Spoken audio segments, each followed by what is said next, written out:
What to discuss actually was the Yeridah of Torah. You know, like the yeshivas. What's the problem with the yeshivas? What is the actual problem? They think that the Torah that they're delivering is the Torah that Moshe Rabbeinu received at Sinai. That's what they think. And they really have no idea how far away they are from that.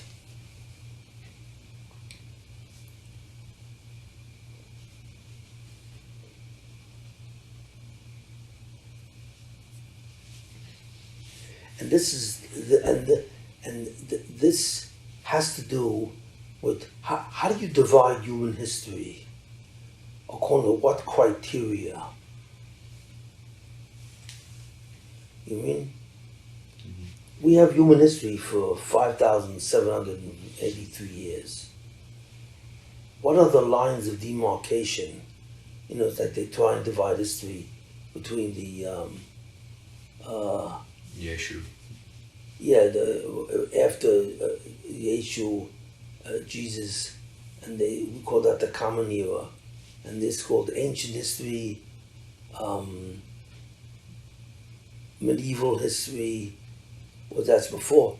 You know, different parts of history. They use titles. But in actuality, what are the lines of demarcation that you can divide history? And another completely different way to divide history is according to the tzura, or the form of the Torah that exists. And I never gave this share. Really, I never gave a share. But it's a whole different way of really understanding, a completely different way to understand the madrigas of Klal Yisrael, and so on.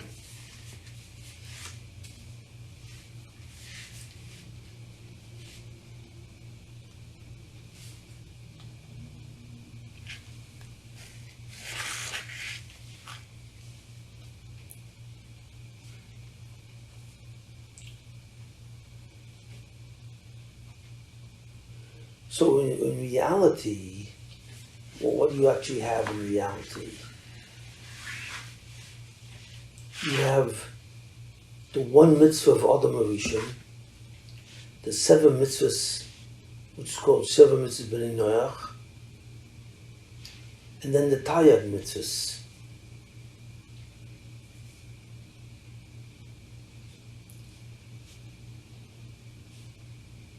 Why do you have these 3 categories of mitzvahs? And there's no clarity at all by anyone who teaches this. Why did Adam Harishon only have 1 mitzvah? And after the Chet, he had 7 mitzvahs by Noach and so on before. And then he was given 613. What is those are 3 different lines. In other words, there was an absolute transformation based on the category of mitzvahs.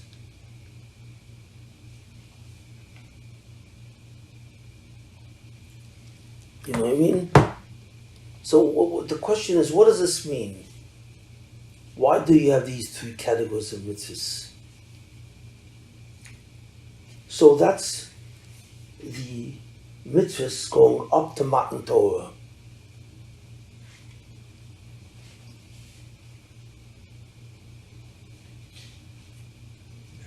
You know what I mean? And then at Matan Torah, this was a new category. But do we understand that new category? Not really. And then there was a descent, with the madrigas of the Torah descended according to certain criteria. And what I want to do is go through all of human history to notice what's happening to the Torah that we're receiving. And therefore it tells us where we are holding now. So this is it's called a hekuf. It'll give you a much clearer understanding of what's happening. Well, Adam Rishon was given one mitzvah. And after he did the sin, he was given 7 mitzvahs. Why? You don't have to know it, but... I think I've heard you discuss it before. Yes, and what's the central idea that I say? The first one was Bein Adam L'Makom. It was because there was only Nama de Chisufa between him and Hashem. Once he sinned, brought in Zoma to the world, that created another mask where you now saw humans as being also, you saw them in the form of multiplicity, and then you saw them also and had Nama de Chisufa with them because you realized you're not the only human anymore. Right. So what does the 7 mitzvahs have that the one mitzvah of Adam Rishon did not have? Bein Adam L'Chaveiro. Good. Very good. Okay. So the first mitzvah of Adam Rishon was Ben Adam L'Makom. Yeah. Why? Because the problem of Dam L'Ksufa was only between Adam Rishon and God. Which means that the main question that presents is, what exactly was the addition? And the addition is mankind. So the question that you have to ask is, what's the difference between mankind before the Chet of Adam Rishon and mankind after the sin? That's the question included in that concept.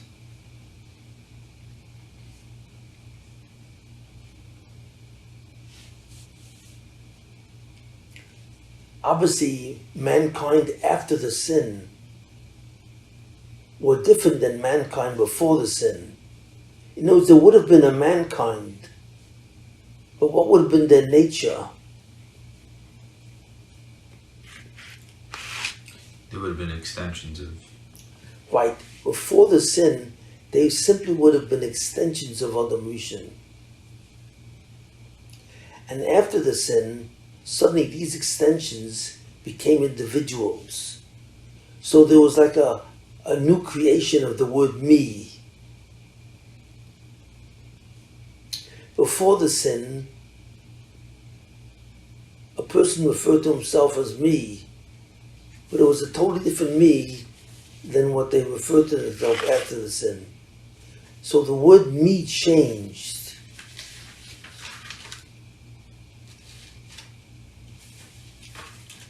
You know what I mean?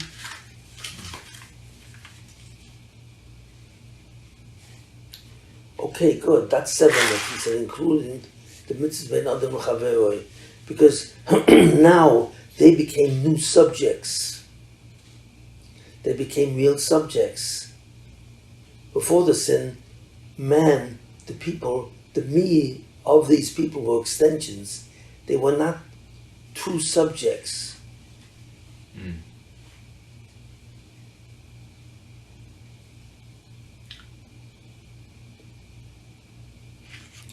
But Adam was still, meaning was Adam a true subject prior to that? Yes. He was. But everybody else was not. Was not. But they were all included in Adam. Somehow there was certain, they was included in Adam. Chava must have been, right? Because they say wasn't she like attached to his body in some way? Chava was still a person. She was an individual subject? She was part of the Nisoyan. And the rule is that only a subject needs to save himself from yichud pressure. So she did too, or no? So yeah, she was included.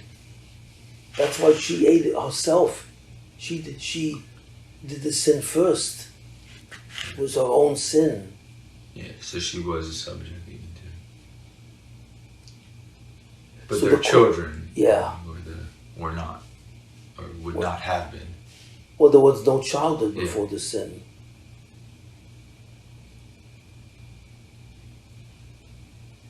You know, it's before the sin, there was no such thing as childhood.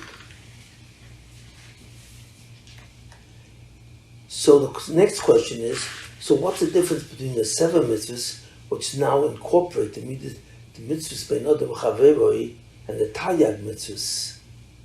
What did the Taryag mitzvahs that was given to the bris with Avram Avinu, the bris bein Absalom with Avram, what did that add? How did that change the concept of mitzvahs? It created goyim, meaning because God wanted to eradicate the world, and so He said, or not necessarily, He said the tikkun. It only that didn't create goyim. It's only because they refused to accept. The Umas Ha'olam refused to accept the Taryag mitzvahs. That's why they became goyim. But what were the Taryag mitzvahs supposed to do? And I don't understand this. Most people don't know. They have no idea. I don't know.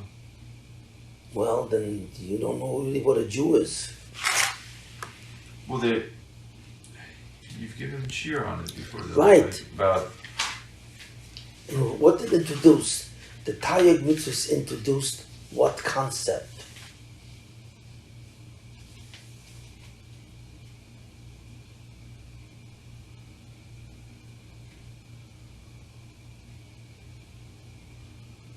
Eretz Yisrael, Yes, but not and rehabilitation. Rehabilitation.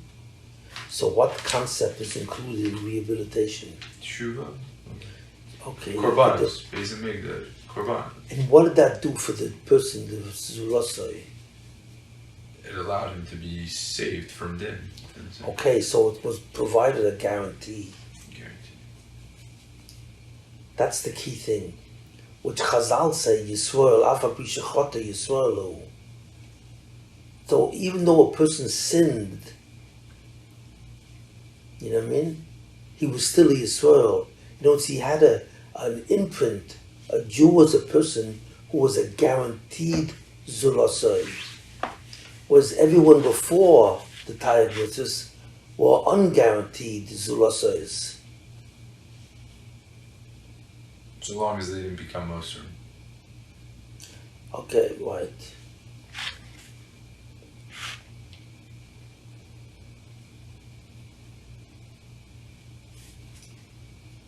So now we're up to Matna Ora. So we have an idea of what means 1, 7, 6, 13. Now, what was the Torah at Har Sinai? In other words, what was the format of the Taryag mitzvahs?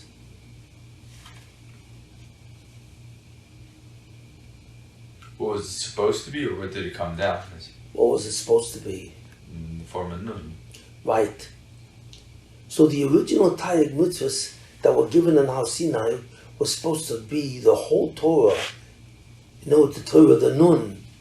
So that's the Messianic Torah.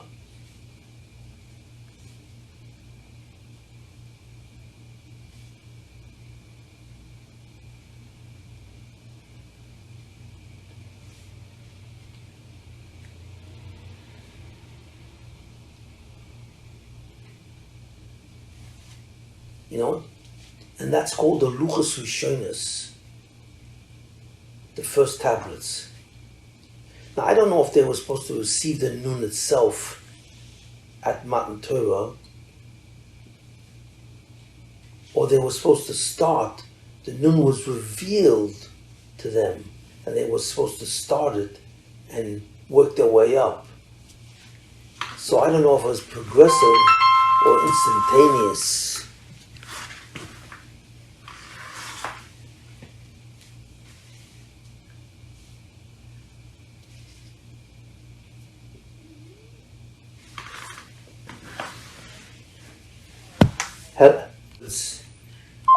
The Nun Shari be the 50th gate, which is the complete gate.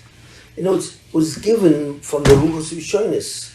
You had in the Luchos Rishonos, in the first tablets, the ability to access, the question is access, all 50 gates. Now, I don't think you can access it in one shot, but progressively you can access all of them from the Luchos Rishonos. It was all available. Do you understand? It was a concept of availability, of access.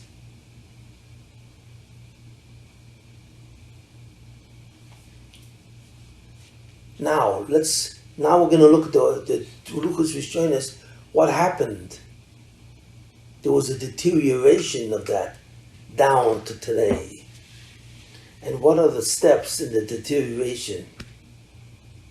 So then suddenly you have a clear vision of all the forms of the Torah from Adam Rishon to the Messianic period.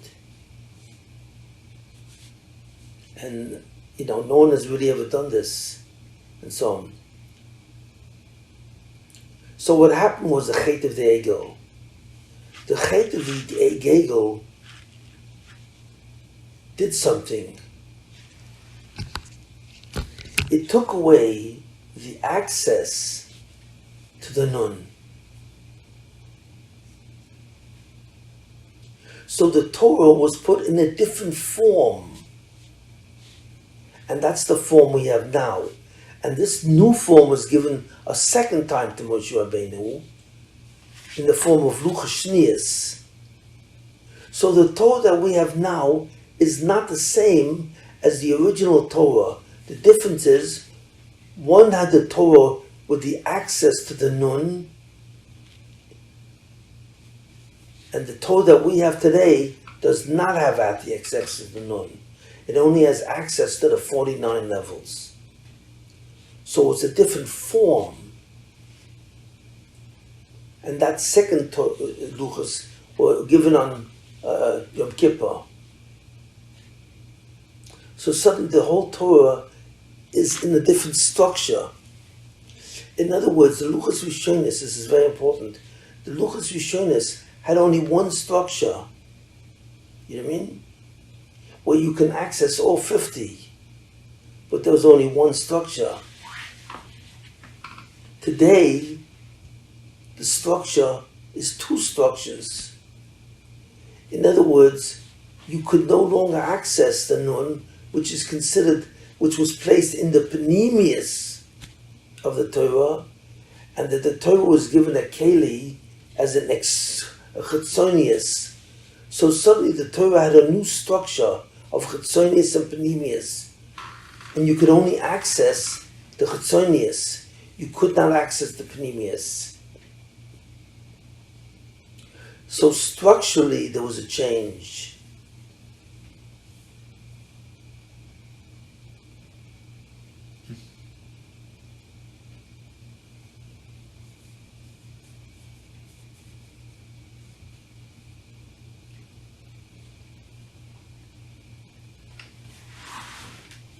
So the succeeding years of the whole Tanakh was simply the Jews. The Torah was in the form of a duality, of a double structure, Chitzonius and Panemius.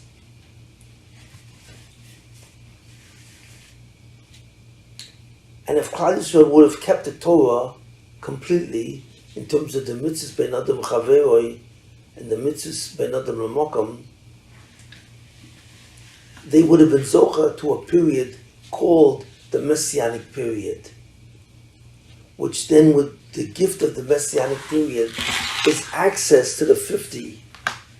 But this structure I don't think exists before, where Jewish history would not have been divided into something called pre-Messianic and post-Messianic as two distinct periods in history.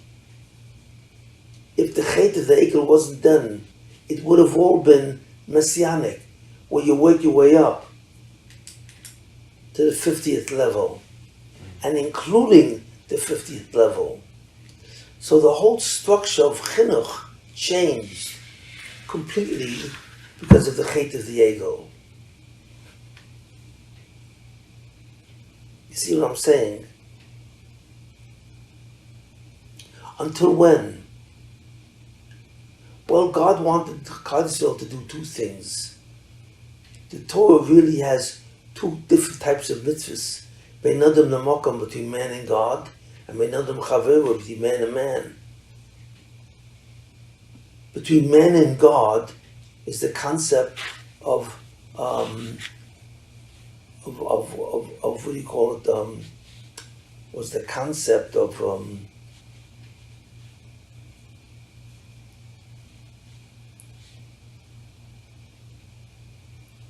the stature of a godly nation.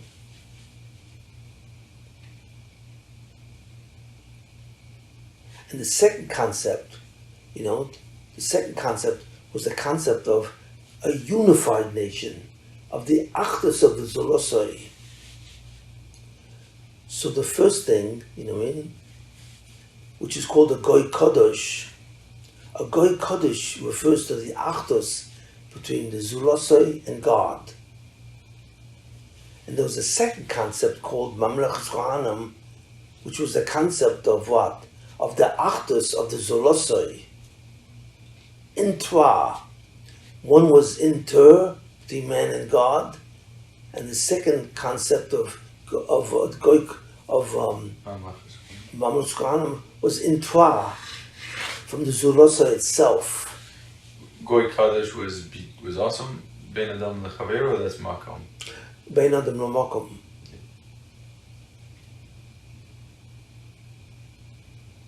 Was really Ben Adam Lamakom.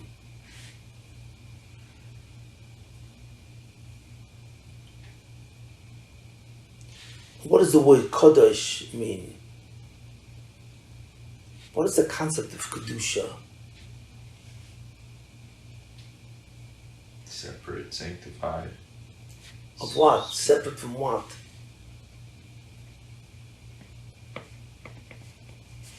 So Rashi touches up, Kodesh means Purushim. Purushim means that you're separating yourself from something. From what? Where Gashmias? From Gashmias. Because what does Gashmias show us that's not true?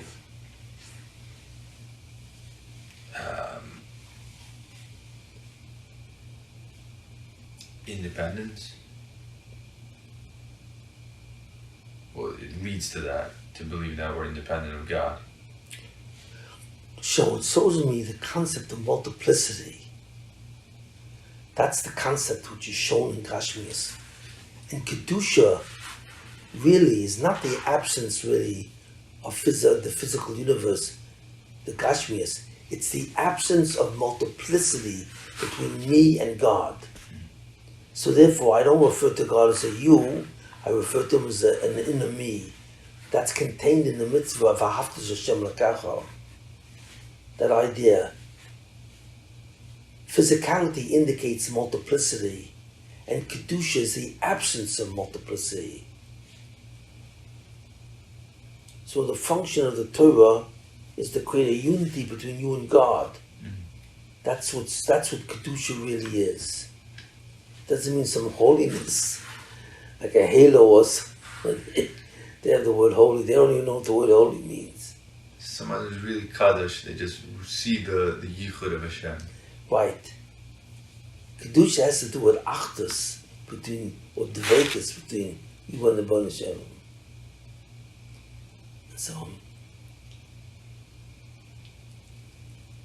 So Klal Yisrael kept all the mitzvahs, basically, Ben Adam L'makom. But Ben Adam L'chaveru, they failed.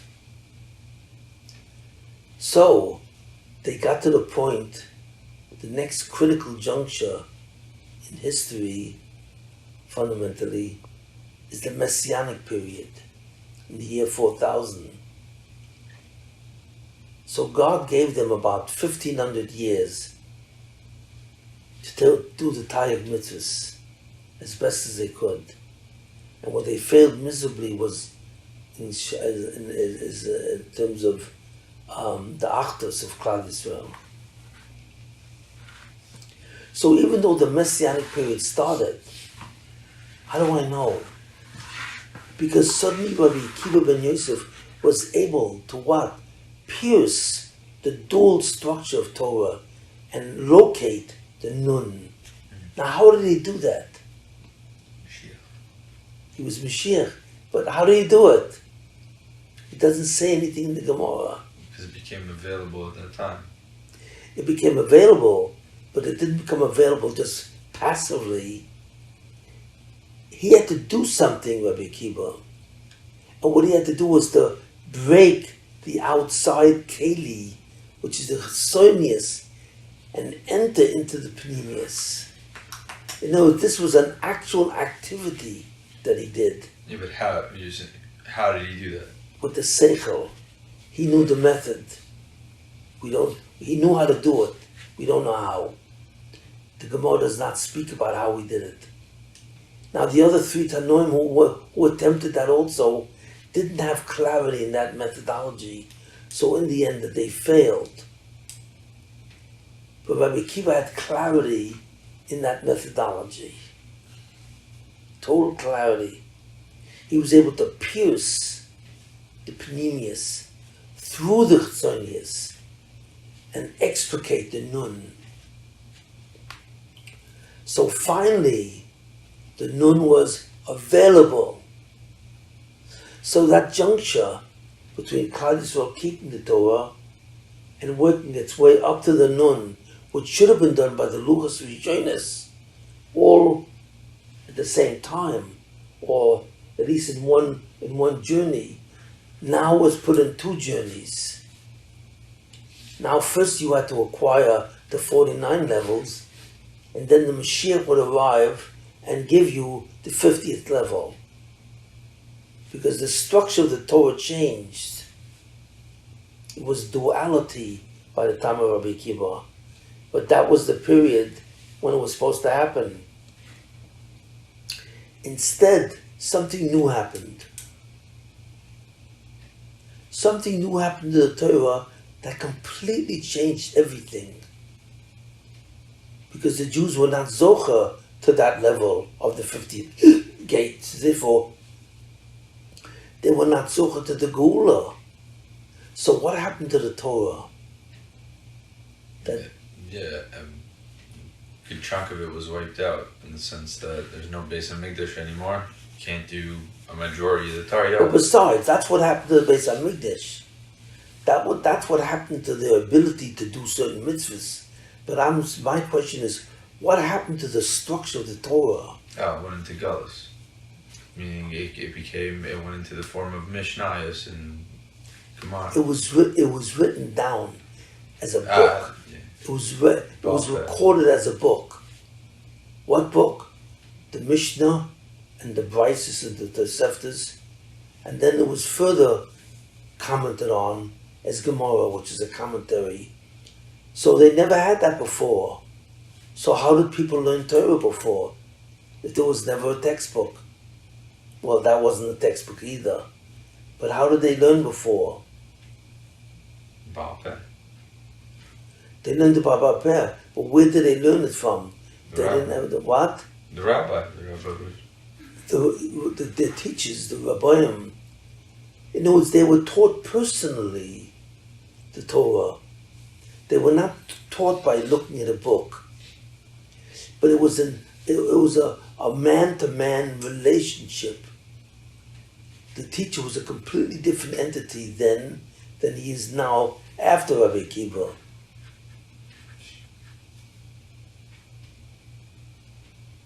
So that's why the eco-relationship between the Talmud and the Rebbe was called Shimush, which no longer existed.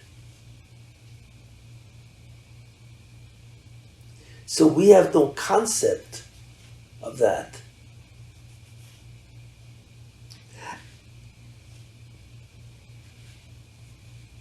You see, something tremendously switched when it was decided that Rabbi Akiva would not be the final Mashiach. And that was the whole educational system.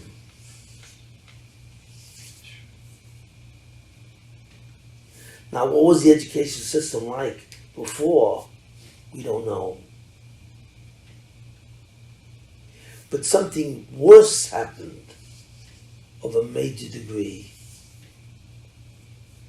And what was that, you think? The Gemara.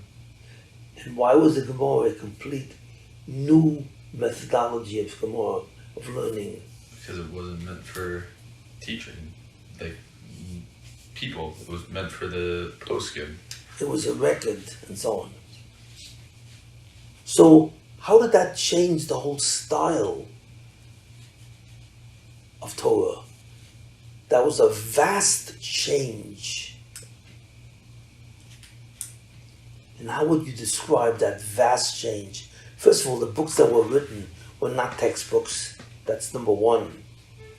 But now, what became the Ika Avodah in learning Torah? What does it mean, Talmud Torah?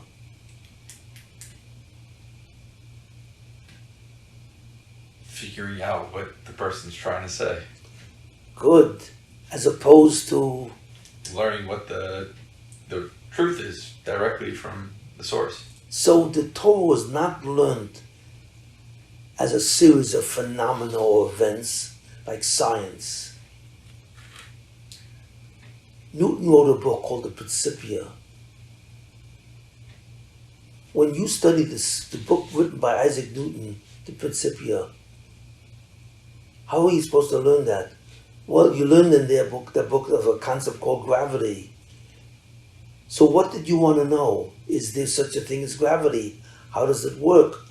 In other words, you were looking at the reality of the mitzvah. The mitzvah was simply an indication of a certain reality in the world of Ruchnius. And what you were studying was the reality, what's called the phenomenon, the event. But now, you're not studying an event anymore. What are you studying? What somebody's saying.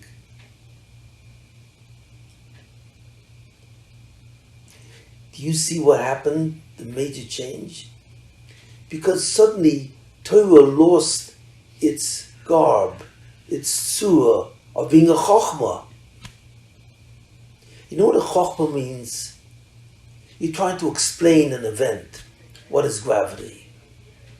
What is electromagnetism? How does it work? How does it operate? You're trying to explain the parameters, the cause and effect relationships in the event itself. Because you understand that it is an event. But once Gemara was placed in a textbook, and it wasn't placed in a textbook, it was placed in a record written for poskim, then the source of study became not what explains the event, but what did he say? What did this guy say? It's like studying not the facts of the Principian of Newton, but you're just trying to understand, you're trying to translate the Principia so you understand what he's saying. That's not Chokhmah. But weren't they discussing those concepts? What, the events? Yeah, they were discussing the events. How do you know? They're asking what is Borer, what are the Gedarim of Borer, what is... They just have different opinions on it. But there's a difference. They were trying to understand the event only in terms of what the guy's saying. But how deep was their analysis of the event itself? Is it the Tanaim you're saying, or? The Amoraim. Amoraim. Yeah. There was something else that happened also. Before Beis Hillel and Beis Shammai, there was no machlokes. They all had one shita. After, when they put the whole thing in the Mishnah, everything came into a machlokes. There was now two views on what the guy was saying, or what, and as he described the mitzvahs. So what happened is, not only did Torah disguise, so it's called the first Yeridah, the first descent, was that the Torah no longer contained a form which revealed the 50th gate. That was the Luchas Shnias. And after Rabbi Kiva, the Torah became what? The Torah became the analysis of a text, of a book, and that's called the literary analysis, not the conceptual analysis of the event. And this is something which is completely unknown. Everyone thinks that when they learn Gemara now, that's the highest level what they're learning. That is the lowest level. Because you simply has all these mafoshim are designed to tell you what the guy is saying. And if he's consistent in what he's saying, there is no analysis of why the thing happened. For example, Tumas Mace and Tumas Sheretz. A Sheretz gives over Tumah by touching it, a dead Sheretz. A dead body gives over Tumah by Ohel. It radiates the Tumah out of the body, up. But why does this happen? What is the actual event itself that causes the dead body to radiate Tumah outside of the body? Whereas with the Sheretz, you actually have to touch the Sheretz. So they never explored the phenomena. So before the death of Rabbi Akiva, it was a phenomenological discussion. I mean, I don't really know this, but I assume that it was phenomenological. And therefore it was a chokhmah. But after, it was no longer chokhmah. Trying to figure out what somebody's saying is a literary analysis, not the phenomenological analysis. So that shut down the whole thing. Not only that, the books that were presenting it were not even textbooks. So everyone was studying by a journal. A book written by professionals, for professionals. That became the textbook. So the whole study of Torah went down a second Yeridah. You know what I mean? The first one was that the Luchas Rishonis became the Luchas Shnias. And the Luchas Shnias had a double structure of Chetzonis Panimis, which didn't exist in the Luchas Rishonis. And then by the time of Rabbi Akiva, this book that had these two things, he was able to dismiss the Chetzonius and get to the Pneumius. But as he dismissed that, what happened? No longer was the study of, you weren't studying the phenomena. What is each mitzvah? What are the principles of each mitzvah? What is it affecting in the spiritual reality? You're simply trying to understand what somebody says. That's called a literary analysis. So from then on, the study of Torah will be a literary analysis. You understand? So the first descent was that the Torah study became divided into two things, a Panimis and a Chetzonius. But it was still studied as a phenomenologically. So how did the Nevi'im study the Torah? You know what I mean? How did they study the Torah? As you described. The phenomena. Why is this true? Means what's the mechanism that defines how it operates? They weren't interested in what a guy was saying. They was interested in how does this mechanism work? What is the cause and effect relationship? And the parameters of the mechanism itself, of the events. So it completely changed in the second descent. The second descent was it was no longer phenomenological, it was literary. So they would break their heads on what a guy was saying. Not only that, there was also the concept of machlokes. The Torah as it's presented in the Mishnayos was filled with machlokes. What's that? Was that a representation of the way the people are interacting with one another? Yes, we'll get to that in a second. So that's called the second descent of the Torah. The first descent was the disappearance of the Nun, because the Torah was changed in its form. But they still kept it as a phenomenological study. The second descent of the Torah was what? Was a completely different thing, where the Torah was represented by a journal, not by Rebbe to Talmud, a personal relationship, which was conducted, which is called Shimush. But they would study a book, and that book which they studied wasn't even a textbook, it was a journal. So in other words, where did the Torah go? It went into a total darkness. Tiboru Sarah, which is the principle of darkness, put the whole Torah into what? Golus. Because when the Torah study is what is done, not phenomenologically, but literally, that's the Golus of Torah. Because you never understand from then on anything at all.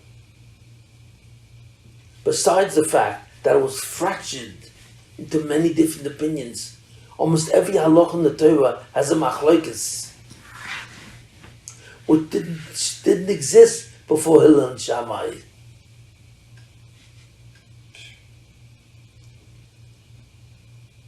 You understand? So the second descent was to keep busy trying to figure out the pshat. What's the pshat?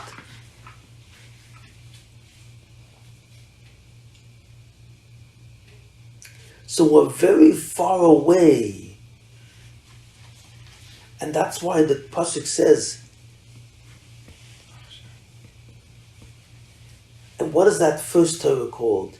Ki mitzion teitzei Torah. Tzion is a state when the Torah is in the luchos rishonos. And when we say Amarza Shechina Sol Tzion, we're saying, why isn't it like that now? Because the Shechina is completely invisible. So the Shechina has to return to the Torah so that the Torah can be seen again. It's now jumped into a different level where it's not Doimen LeChochma. Science is a phenomenological study. Halachas are not. A literary study.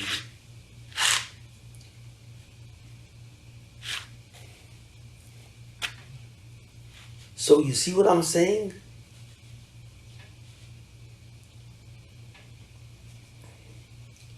And the only one who could restore to its phenomenological aspect is the Mashiach at the end of time, or whenever he comes.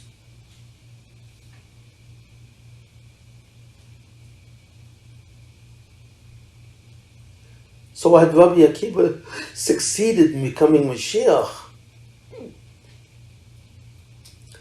there would be no Mishnah, no Gemara. We would return to the days of old, where the 50th gate would be visible from the luchos rishonos, without the presence of such machlokes.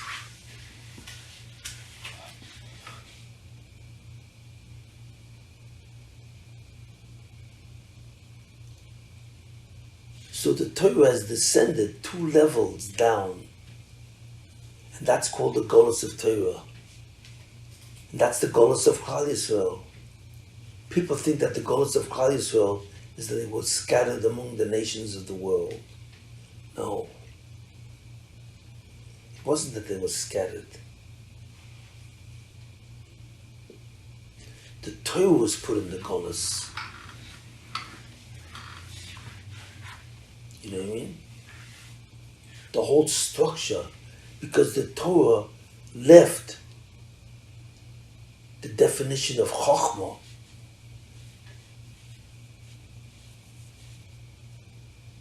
Torah is no more learned like a Chochmah. Science is.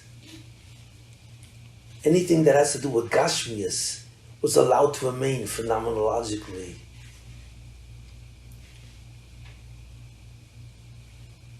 You know, understand what I'm saying? Mm-hmm. So that's why, because it's phenomenological, you can have something like this, a phone where you can contact anyone in the world just by sitting here.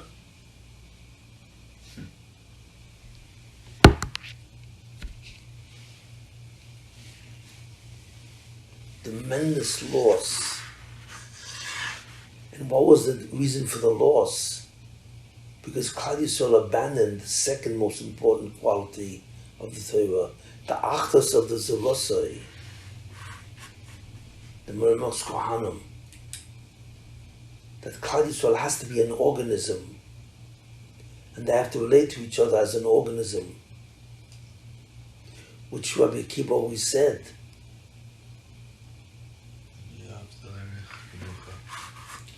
So since Klal Yisrael fractured itself in terms of the way they related to each other, the Torah was fractured in the sense that it's completely out of sequence.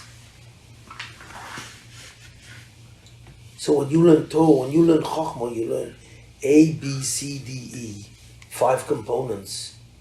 So how are you supposed to learn them? Well, first A, then B, then C, then D, then E. Now how is it learned? Well, you start with A. No, you start with B. And then you go to C. You skip B. And then E. So it's completely out of sequence. And the absolutely amazing thing is what? The thing which I'm most amazed at is what? The Jews are supposed to be the smartest heads in the world. Yet all of them are blind to this event.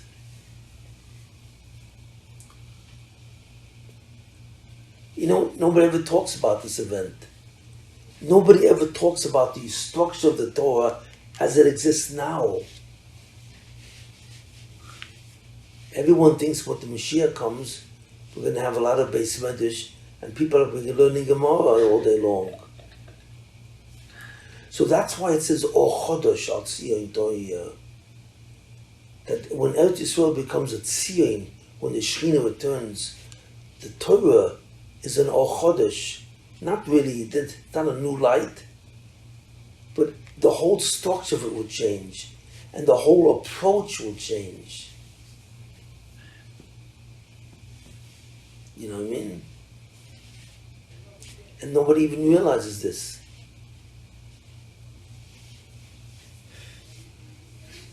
Nobody even talks about that. And the strange thing, even the Ramchal doesn't talk about it, or the Vilna Gaon. The greatest of the Acharonim don't talk about it. So everybody is in a full trance. Because how could people, who are the smartest people in the world, who concentrate on intellectual stuff, have no idea of what happened to their book, what happened to the Torah?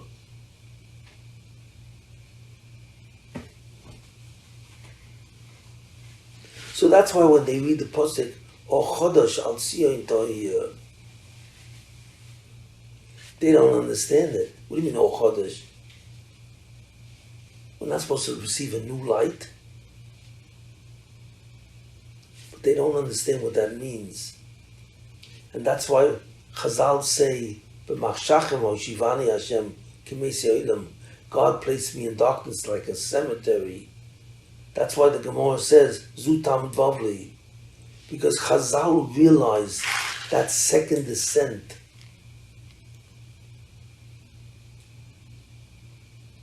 The first descent was Torah left the 50th gate behind, so that the second Torah from Yom Kippur doesn't have access to the 50th gate. And the second descent of Torah is that the Torah left the category of Chochmah.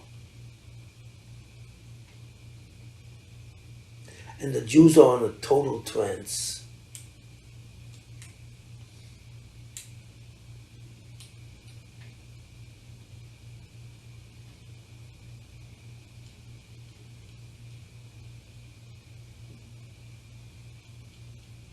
Gotta wake them up.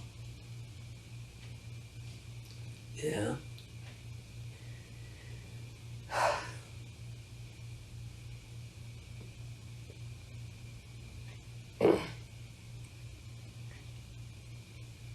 So this is the course of Torah. In other words, if you understand exactly the progression of what Torah looks like throughout history, you get a sense of the Yeridah of Klal Yisrael. Is the Torah a reflection of us, I would assume? Yeah. State of the Torah.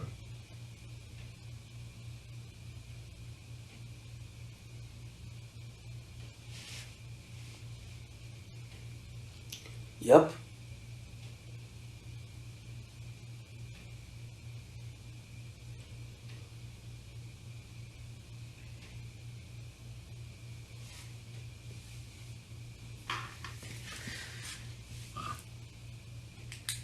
But the important thing is to try and put the form of the Torah takes in each generation to the madregas of neshamas that exist in that generation.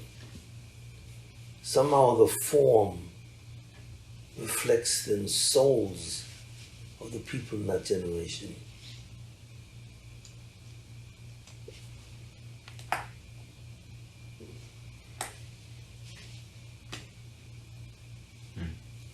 And it's truly laughable.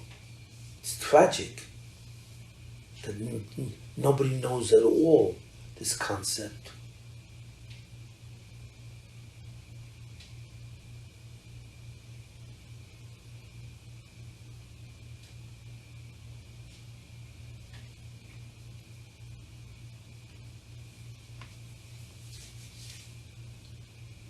So that's the principle of Hashkafa. To understand what the Torah looks like throughout history and what it says about each generation, what its task is, or really what its choshech is. It's a study in choshech. It's a study in darkness. That's all it is. And that's what the Ramchal calls the Tiborus Hara, the ascendancy of evil. It's the ascendancy of choshech, of darkness, but a choshech that you can't see and you don't even know. That's what the Ramchal says. It's like a person is standing what? He's standing in the middle of the night and he says, hey, it's daylight. He said, do you see the sun? That's what it is. Where his mind is completely inverted to the concept of Chokhmah.